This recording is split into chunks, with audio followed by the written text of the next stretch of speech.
Walter is one of the more complex artists doing some of the simplest things out there. And that's the kind of frisson in his work. And that's sort of the barriers and the seductions it puts up while he's at it.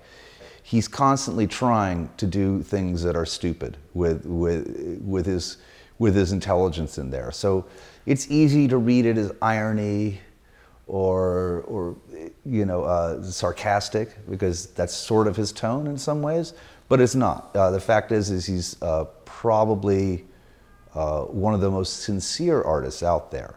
And so that's a real rub that goes on, is that he does these things that are meaningless and invests in them personally. His relation to the kind of quotidian world is one where he realizes that we are of a materialist consumer culture, and we have a relationship to everything in our medicine chest, or to everything, I love the when he'd do the beer bottles, and he'd call them six packs, and there'd always be like only 2 beer bottles or something. It's like, well, I drank the other 4. That was kind of the absurdity of it. But to think that somebody in the 1980s was reviving the still life. Who was doing still lifes then? I mean, it was kind of even lower than portraiture, is something like so passé, so meaningless. Like the last person who seemed to care about still lifes might have been Morandi or something like that. It was like, it was a totally forgotten genre. And then he was throwing other genres into the mix. He was a kind of a master of genre, but doing it in a pretty fresh way. So that all these things, and now he does hamburgers, or he does the ads out of the kind of the worst clothing mail order catalogs, where people who are into normcore and dressing really boring would like look at those things as as a new way out of individuality. Most people don't realize, like all the images that fly through our lives on a daily basis, they're all very transitory. They disappear. People see them and don't really think about them. It's in the back of their minds. It's like in their subconscious. It like helps build up a sort of platonic ideal image of what the thing is.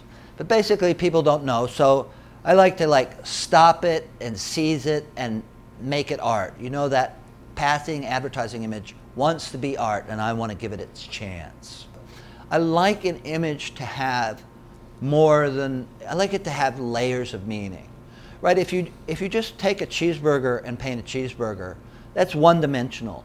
But if you take a cheeseburger that McDonald's uses to sell cheeseburgers with, and then you paint that cheeseburger, then it's two-dimensional. And the funny thing about paintings of cheeseburgers are that everybody knows what a painting of a cheeseburger looks like.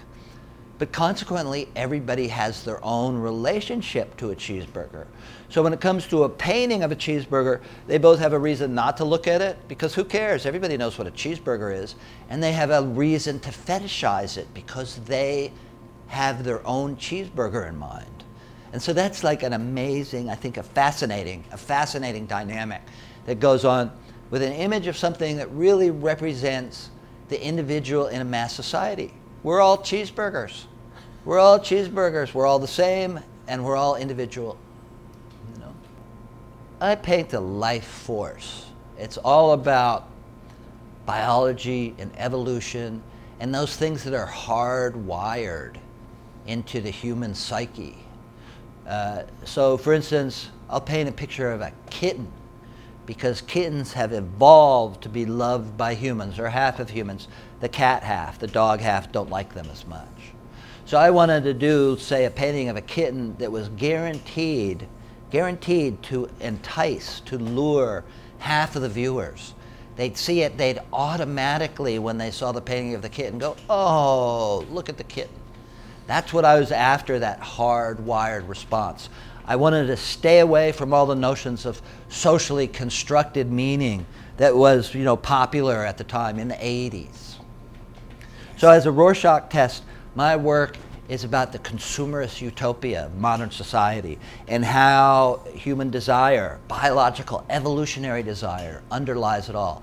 And the meaning of all that is the life force that propels the world forward. That's what I paint about.